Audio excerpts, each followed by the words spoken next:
আসসালামু আলাইকুম এভরিওয়ান, কেমন আছো সবাই? আশা করছি সবাই খুব ভালো আছো। ছোট্ট একটা ভিডিও বানাচ্ছি, কারণটা হচ্ছে আমার অনেক জান পাখি আপিরা বারবার কমেন্টস করতেছো যে প্রেম বিষ কেন আপলোড করি না, স্টোরিটা কি কন্টিনিউ করব না। সেই জান পাখি আপিদেরকে উদ্দেশ্য করে বলি, আমার এই স্টোরিটা ডাউনলোড করে নিয়ে কেউ একজন টিকটকে ছাড়ছে। একটা দুইটা পর্ব না, প্রায় সম্পূর্ণটাই ছেড়ে দিয়েছে। এখন আমি শেষের দিকে আবারও ভিডিও আপলোড করব, সেটা ডাউনলোড করে ছাড়বে, সেটা তো আমার পক্ষে মেনে নেওয়া সম্ভব না। সেই মেয়েকে আমি মেসেজ করেছি, কমেন্টস করেছি, সে এখন পর্যন্ত একটারও রিপ্লাই দেয় নাই।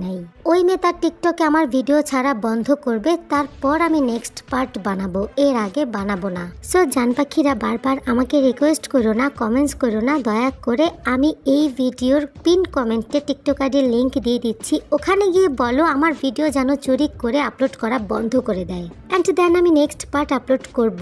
আমি বুঝি না, এত ইউটিউব চ্যানেল, এত ইউটিউবার, এত ডাভারদের ডাবিং স্টোরি রাইখা আমারটার পেছনে কয়দিন পর কেন লাগে। তো যাই হোক, তোমরা সবাই বুঝতে পেরেছো আমার সমস্যাটা কোথায়। তো সবাই মিলে একটু হেল্প করো, ওকে কমেন্টস করো, ওকে বলো যেন বন্ধ করে দেয়। আর সবাই ভালো থেকো, আল্লাহ হাফিজ, লাভ ইউ, বাই বাই।